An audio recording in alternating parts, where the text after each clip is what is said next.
Three types of bankruptcies. 2 weeks ago, I described the personal bankruptcy process. Last week, I described the Canadian corporate bankruptcy process. This week, I want to start talking about the three different types of bankruptcies in Canada. In the last two blogs, both the personal and corporate bankruptcy blogs, the way I described the bankruptcies, it was all about the voluntary process of entering bankruptcy, filing an assignment.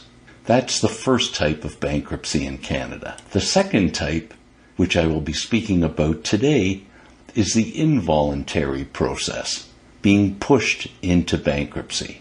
So how does one get placed into bankruptcy on an involuntary basis? It's by a bankruptcy application.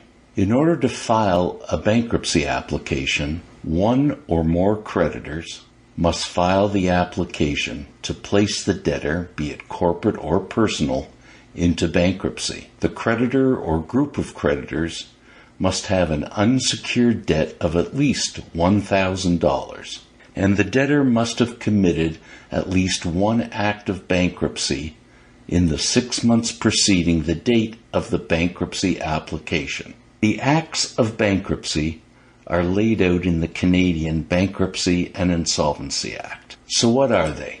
A debtor commits an act of bankruptcy in each of the following cases.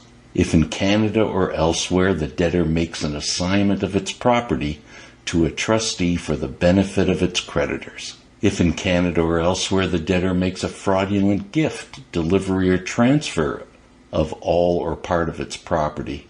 If the debtor makes any transfer of its property or any part of it that creates a charge on it that would be void as against a trustee in bankruptcy. If, with the intent to defeat or delay creditors, the debtor departs out of Canada and absents itself. If the debtor permits any execution or other process to be levied against it where its property is seized in order to be sold and the debtor does not redeem its property.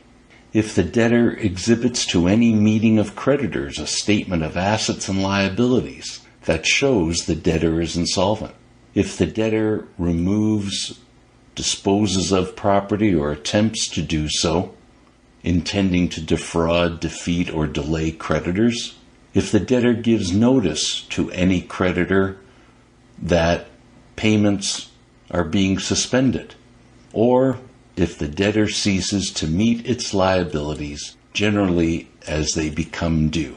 A bankruptcy application must be accompanied by an affidavit attesting to the debt and the alleged acts of bankruptcy. The affidavit must be deposed by a creditor or a representative of a creditor, especially a corporate creditor, and that representative must have personal knowledge of the facts. The bankruptcy application must be filed with the court having jurisdiction based on the location of the debtor.